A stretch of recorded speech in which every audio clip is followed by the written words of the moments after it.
Welcome back sa ating channel. Naging mainit nga na usapin di umano sa mundo ng social media ang tila nagiging karma nga na nangyayari di umano sa pagkaantay-bantag nila. Matatandaan natin na tila karma is real talaga matapos nga silang lahat ay ma-hospital.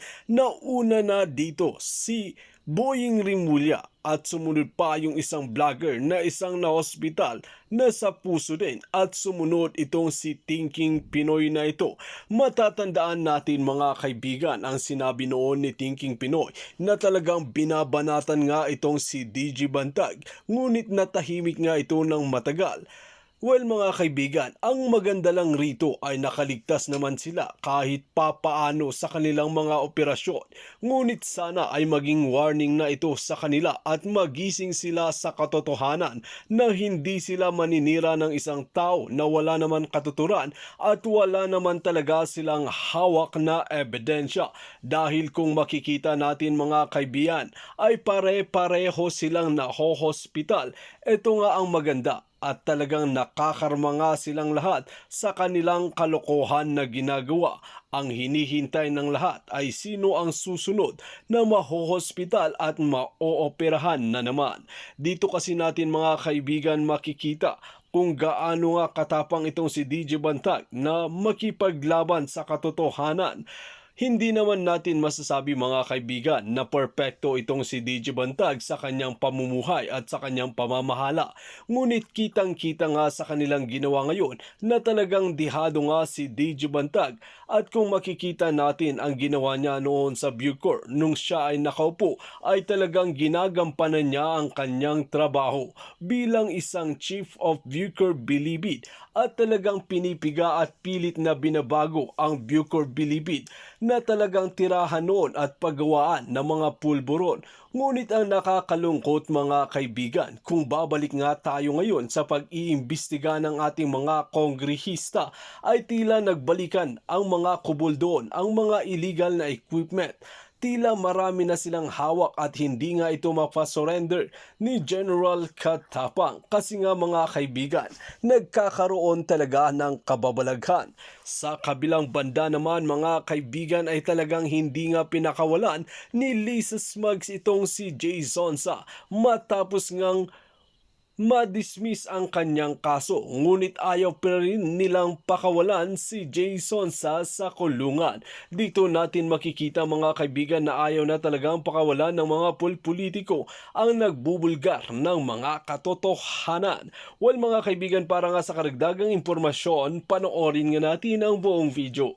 At kung bago ka pa lamang sa aking channel, huwag kalimutan i-click ang subscribe button at notification bell para lagi kang updated sa ating mga bagong video. At para sa sulit viewers natin dyan, maraming salamat sa walang sawang pagsuporta. Operasyon. Ah, Pansin ko, sino ba yung mga kumukontra kay DJ Bantag na na operasyon? Pinakamalaking operasyon si Secretary Boying, heart bypass. Mabuti na lang at naagapan at ligtas. So, natutuwa ako at naligtas ang buhay ni Secretary Boying. Salamat. And then, pangalawa, itong si Tapuan, isang vlogger na masama ang tingin kay DJ Bantag o na-operasyonan din. Ano ba yung sakit ni Tapuan? Parang sakit sa na-operan bato sa kidney o pancreatic stone. At least, naka-recover na rin si Tapuan. Salamat ulit. Dahil kapwa nating mga tao yan, Pilipino na katutuwa natin kung nakakaligtas sa ganyang mga operasyon. So ito naman si Thinking Pinoy, again, true kay Princess Maui, pag-alaman natin na naoperahan somewhere in Bulacan Medical Center. At ang naoperahan sa kanya is, bukol, cyst. Mabuti na lang at benign. Okay? Yung hindi malignant. ang delikado pag malignant ang cyst, maging cancer. So, lumalabas na naging successful yung operasyon at okay na ngayon si Thinking Pinoy.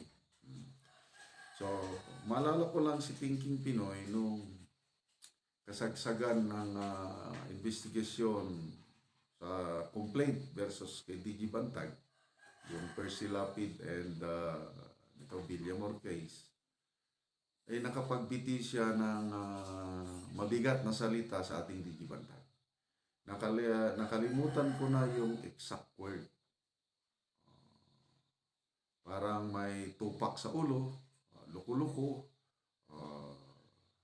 ganon ang kanyang binitawang salita against kay DG Bantag, na pati rin tayo ng mga supporters ni DG Bantag na pagsabihan din niya na parang rin tayo, bobo, dahil naniniwala tayo kay DG Bantag. So personally ako, nasaktan ako doon. Kaya lang, ang nakakatuwa, maraming nasaktan na mga viewers ko, lalo na mga Muslim. Ang daming mga Muslim supporters, Filipino Muslim supporters ni DG Bantag. Maalala ko yung tumawag, taga Maguindanao.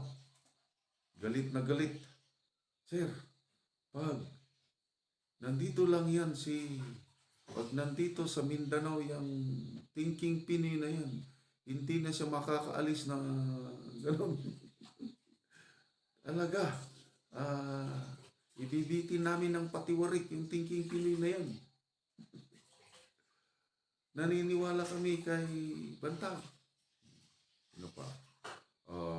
Yung Hulo, may tausog sa Hulo, siyang political leader, gano'n din. Matawag din ng support for DG Bantag at gano'n, nagre-reklamo sila sa salitang bintawan ni Thinking Pinoy against kay DG Bantag. Yung may kimplang sa ulo, parang gano'n, kalimot na ko. Tupak.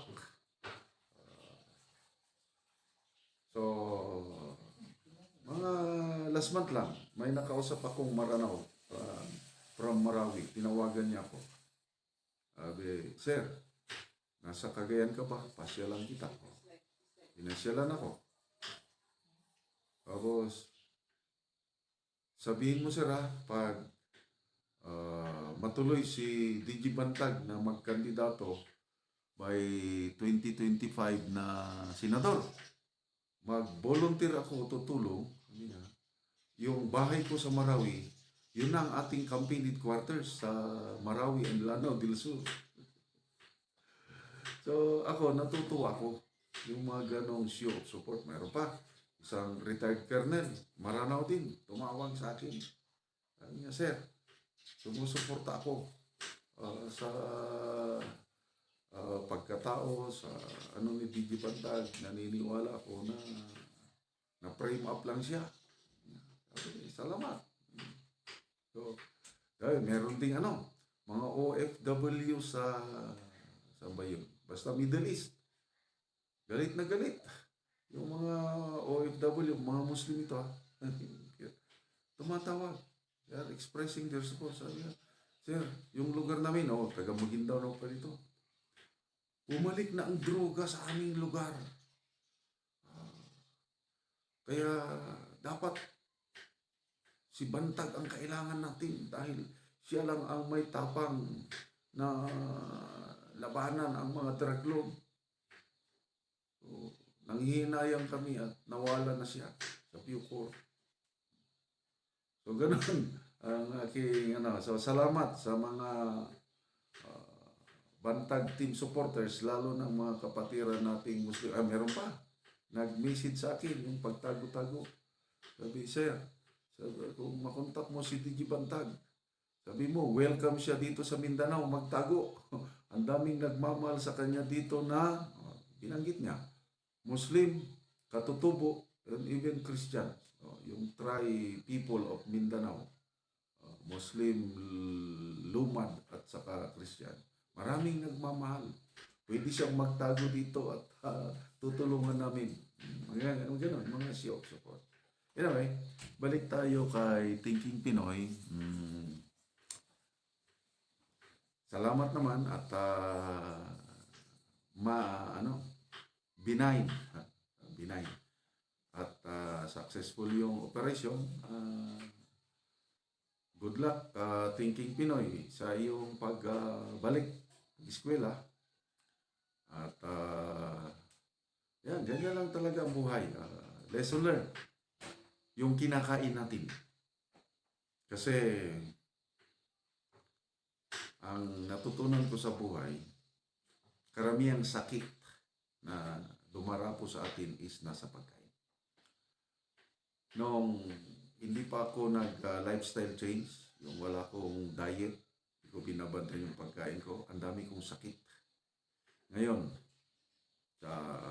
salamat sa Diyos, since nung nagka-pandemic, nag-lifestyle change ako, binabantayan ko yung pagkain ko, talagang nag-improve ang aking health, ang aking physical well-being, nag-improve. At ang malaking bagay yan yung diet. Kaya huwag tayong basta kakain kung ano-ano. Ako, walang bawal. Kailang palagi in moderation. Ayun ang natutunan ko kay Dr. Atoy Arboleda, isang naturopathic doctor na napakagaling. I highly recommend. Manood kayo sa mga YouTube vlogs. Dr. Atoy Arboleda. So, pagkain, of course, bantayan yung pagkain. Next na ginagawa ko, exercise, less stress, at saka sleep well, and then yung spiritual well-being, yung close relationship with God. Yun na yung aking buong nang tawag doon, concept of well-being. Kaya salamat sa Diyos, magsi-64 na ako. Kailan? Parang 50 pa lang ang edad ko. Malakas pa rin. So, again, pasensya na po kayo yung nanood sa aking upload kahapon na tungkol sa anti-bantag vlogger na nasa ospital. Iba naman ang content. Nagkamali ako ng pagpindot, pag-upload. So, see you po next video. Thanks Palangga. You're always first owner. Pag ako na krung-krung, papagawa ko ng mga medalya para sa inyo. Lalagyan ko kayo ng Maharlika awardee. Oh, di ba? Kavog sa banga si Ram. Okay. So mga kababayan, ito ay follow-up lang sa vlog natin patungkol dito kay Jason Sana. Hanggang ngayon ay nakapiit pa rin sa Quezon City Detention Center. Okay? So for sure, ang iba sa inyo ay updated na sa kaso ni Jason Sa. Ngayon, napanood natin yung paliwanag ng kanyang lead counsel. Bonggang-bongga. So, ngayon, ang mga eksenang kaganapan ay talagang hindi natin iwawaglit ang ahas ng lipunan. Alright, ahas ng lipunan. So, di ba, nung unang lumabas ang issue kay Jason Sa, I think ABS-CBN, di ba, naka-mugshot siya and everything. So, talagang maraming nagsabi na, ano pala siya, estapador, di ba, mga ganon. Siya pala ay talagang may kaso, masamang gato, karma, ganito, ganyan-ganyan. Alam mo, exactly, yan po ang gustong palabasin. Hi, Miss Rebecca Ugata. Yan exactly ang target kay Mr. Jason Sa. Para i-taint ang kanyang personality. Sirain ang kanyang reputasyon. Di ba? Kilala natin siya bilang isang batikang media, batikang mamahayag. So, ang aking analysis during the time, even hindi pa lumalabas yung kanyang yung pagka-dismiss ng kanyang kaso, at hindi pa nagsasalita yung abogado niya, talagang ang lola ninyo 101% sabi ko ito ay politically motivated o tinarget siya ng mga tao na galit sa kanya, 'di ba? Katulad din sa ginagawa sa akin, but let's talk about Jason, sa wag muna yung sarili ko. Dahil mismo sinabi ng kanyang lead counsel, mga palangga, na ito nga ay talagang mukhang sinasadya. Okay? Mukhang sinasadya ito ng kung sino man ang galit sa kanya. Okay, Doki. Sino ba ang galit kay Jason sa mga kababayan? Sino ba ang galit sa kanya? So, alam naman natin na very Duterte siya. He's very Duterte.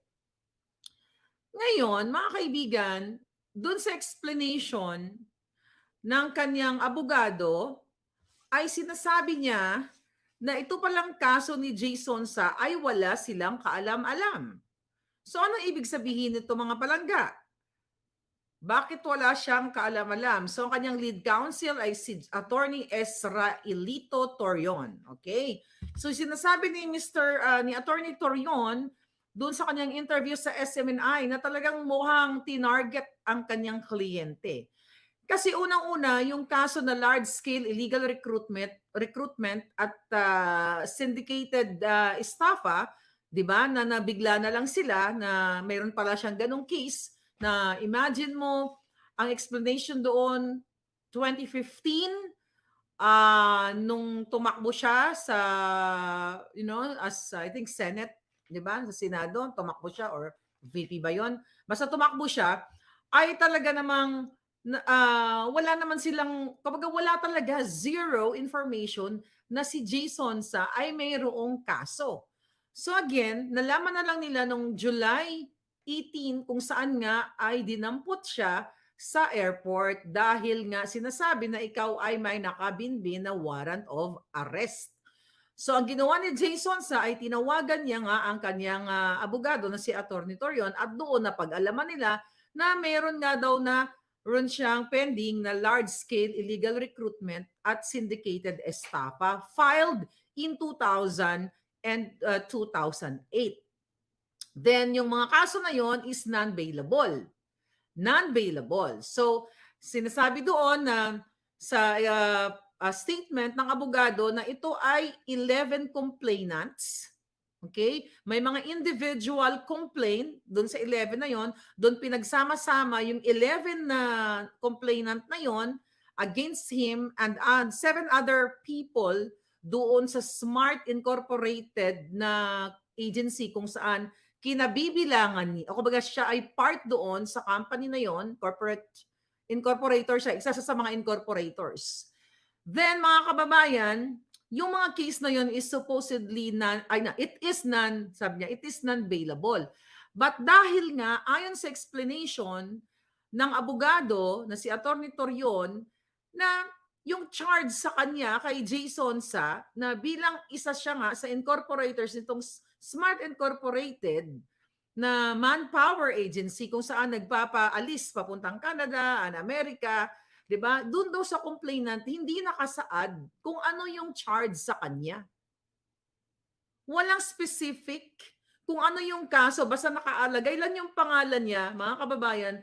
So ito ay talagang malinaw na hindi nakalagay yung kasalanan niya doon, ngunit ang pangalan niya nandoon. So ngayon, ang explanation dito, itong case na ito is 2007-2008 filed. Then, mga kababayan, in 2004, based sa record statement ng abogado ni Jason sa, ay in 2004, bago sumausaw, pangit ang sausaw, sumapak si Jason sa usaping politika, tatakbo-takbo siya, ay nag-divest na siya sa Smart Incorporated. Ibig sabihin, yung kanyang pananagutan o may share man dyan dun sa company na yon ay totally, kumbaga in layman's term, wala na, kumbaga withdraw niya na, lusaw na, kumbaga hindi na ako part ng kumpanya na yan, so hindi na siya kabahagi noon. So why, di ba, yung tamang explanation, in 2004, wala na siya, then may nag-file ng case 2007 and 2008. Sino ba yung mga nakaupo nung panahon na yon? Maraming maari na siyang kalaban noon pa kasi broadcaster siya, di ba? Like ako, social media, alindogan, di ba? Marami tayong kalaban kasi kung nagsasabi tayo ng katotohanan. So ngayon mga kababayan, so nangyari nung 2007 and 2008. Di ba? Then na-file pa daw ito noong 2015. Sabi ng lawyer. So again, kung titignan mo sa sa basic understanding ng mga taong bayan, ng tayo mga normal, kung 2004 hindi ka na part o hindi ka nakabahagi ng isang ahensya, ng agency na yon, ng recruitment agency na yon, definitely kung may gagawing kaletsyahan yung agency na yon, wala ka nang kinalaman doon. Kasi kung meron kang dokumento na nag-divest ka na, you're not part of the company at all. So kaya nga sinasabi ko dito mga kababayan na ito ay talagang politically motivated at target. O 2015, sino ba ang mga kalaban ni Jason Sa? Sino bang sinusuportahan niya? Siyempre, si Pangulong Duterte. Sino ba ang kalaban ni Pangulong Duterte? Di ba mga dilawan noon? Okay? Mga dilawan noon, yung mga politikong dilawan, then sino ba ang nakaupo ngayon? Di ba dilawan din? Si Kuting at asawa niyang dilaw. Di ba? Siya ang ano niya, mga inuupo niya ngayon, mga dilawan. So definitely, ang nakikita natin dito, mga kababayan, yung mga galit na galit kay Jason Sa during Duterte's time, na ngayon ay makaalyado na ng ahas, di ba? Ito ay paggigipit, di ba? Panggigipit sa kanya mga palaga. Imagine niyo walang kaalam-alam si Jason Sa na mayroon pala siyang kaso. 'Di ba? So kung meron siyang kaso, dapat naasikaso na niya na, 'di ba? As a journalist, kasi nakikita natin ang tapang-tapang na sa social media. Actually, pinatulan niya yung kaso nila. I mean, not pinatulan binoboljak niya rin yung issue sa smuggling kay Michael. Masabi ko nga, naging critical si Jason Sa dito sa gobyernong ito. So ngayon mga palangga, yung reklamo sa kanya ay nalaman nga lang nila nung July 18 kung saan papunta siya sa Hong Kong at hinarang siya ng officer at in-interview na rin ng immigration. Kaya naman yung araw ng yon, July 18, doon niya tinawagan yung kanyang abogado. Right? Sabi ni Rupert Maxales. Ayan, Maribel Mezuno. Ayan, keep sharing kasi tayo dito ay talaga naman naka-shadow banned ang ating Facebook dahil inaabangan ng ahas. Ayaw nilang kumalat ang mga kaletsyahan nila. Kaya please share. So ngayon, nung time ng July 18, nung tumawag nga si Jason Sa from the airport, okay, naharang na siya, tumawag siya sa kanyang abogado, kaya nga, nag-file sila ng petition, di ba? Petition for bail. Sabi nga ng abogado niya, even wala silang records. Pero nga, yun after nga daw nilang matanggap yung kopya ng case. Nung makita nila, wala talagang nakasaad doon na siya ay may ano ang kinasasangkot niya. Walang specifics. Di ba? Walang nakalagay ng kahit anong klaseng act o ginawa niya, kamalian, that would lead a reasonable, sabi nga, man to believe na may participation si Jason sa kaso na binabangga sa kanya. So dito mo makikita mga kababayan na talaga naman, okay? Ang gobyernong ito ay bulok na at pinagtitripan ang mga taong hindi nila gusto o yung mga taong nagsi-speak up like me and you. So yun ang natin. Alright. So mga kababayan, ayan, ito tayo. Ay, di pa tayo naka-live sa Boljakera. Okay? No.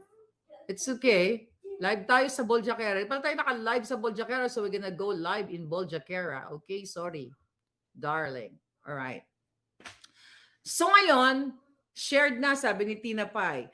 So yun na nga palangga, dahil based sa attorney, sa lead counsel ni Jason Sa ay wala nakasaad kung ano ang kasalanan niya, at the fact na divested na siya dito sa Smart Incorporated na ito in 2004, so malinaw pa sa sikat ng araw na talagang gusto siyang ipahiya ng gobyernong ito, ng mga tiwali, ng mga ahas sa gobyernong ito, mga kababayan.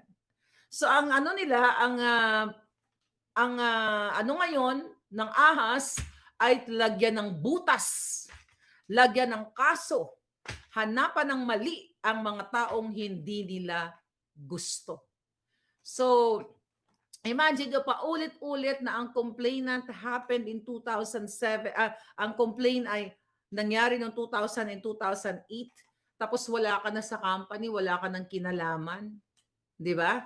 Tapos ngayon, ipapahuli ka na lang ng ganon-ganon dahil nagsasalita ka or critical ka sa government. Even though mayroong SEC o Security Exchange Commission record na nagpapatunay na si Jason Sa ay hindi na siya part o hindi na siya incorporator nitong Smart Incorporated na ito. So supposedly, according to the lawyer, dapat dismiss na agad yung kaso. Pero yung pagpahirap sa kanya, harangin ka sa iyong flight, ito po ay pag-aabuso ng mga taong nasa gobyerno sa isang taong hindi naman gumawa ng kamalian o hindi naman nag-smuggle o hindi naman nagtimpla ng pulburon. Okay? Paulit-ulit sa mga kakilala lang sa akin, samantalang ito, okay, para hindi kayo nakakalimot, samantalang ito ang nahuli na si Mark Anthony Sayarot, kasama pa nila sa kanilang travel in New York, ay non-bailable ang offense niyan dahil nahuli yan na nagtimpla o gumawa o gumagawa ng mga pulburon sa Ayala, Alabang. But since BFF ng presidente, ng kuting, ng speaker, ay kahit non-bailable ang case, laya kaagad. Di ba? Bongga. And also, pag-uusapan din natin mamaya, yung sobrang 1,000% na itinaas na expenses ni Kuting sa kanyang pagta-travel.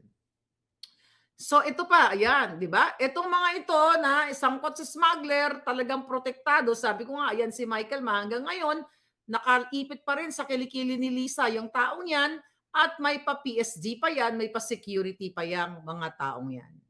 So yan ang dapat nating paghandaan dahil ang gobyernong ito ay lulubog. Palulubugin natin sila at lalong habang pinapalubog nila ang bayan natin, dapat mag-ingay, magsalita ang taong bayan na hindi kayo papayag na lalapastanganin na lang ng gobyernong ito ang ating inang bayan sa pagkamkam nila ng pera. So ngayon, imagine hindi niya alam na may warrant of arrest siya. Hindi alam ni Jason Sa na may kaso siya. Wala siyang kamuwang-muwang. Di ba? Walang nag-serve na subpoena sa kanya. Sabi ko nga, it's the same thing na mga pag-press release ni Anthony Taberna sa akin na ako daw ay may warrant of arrest, na ako daw ay ang kaso daw niya na i-final sa akin ay may probable cause based on sa fiscal na sinabi niya. Up to this day, wala akong natatanggap na subpoena or whatsoever. Although na-explain na natin yan na yung sinasabi ni Toning Taberna is totally fake news against me dahil ang libel case na sinasabi niya, if there is a libelous statement that sinabi ko against sa kanyang anak na dinadamay niya, sa kanyang pagiging manggagancho, sa kanyang pagtatanggap ng payola, di ba? Dapat nakita ko. Pero even yung sinasabi ni Toning Taberna na manggagancho na bayaran ni Lisa kasama ni Taning, na balita ko, napanood ko kay Princess Maui na siya daw ay naoperahan ba, isinugod ba? Di, congratulations. Sinisingil na kayo ng karma. Di ba? Sabi ko sa inyo, ang karma digital. Anyway, going back sa istorya, kay Taberna, imagine mo dun sa PEP, at sa Philippine Star, I think, inilagay nila, kumarli ka, may warrant of arrest. Tapos naka daw sa Pampanga Regional Trial Court, which is which? Well mga kaibigan, dito nga natin mapapansin kung paano nga makarma ang mga anti-bantag vlogger at kahit na sinong politiko ay tila nakakarma na sila dahil sa kanilang mga kalokohan na ginagawa ay bumabalik din sa kanila. Kaya naman maraming bumilib kay DJ Bantag. Ang payo pa ng maraming netizen ay huwag kasi kayong magsalita kung wala kayong matibay na ebidensya laban sa isang tao dahil wala rin naman katuturan kung sisirain nyo ang isang tao na wala kayong ebidensya. Sinira nyo lang ang buhay ni General Bantag at sa pag-aayos niya sa loob ng Bucor Bilibid dahil gahaman kayo sa salapi.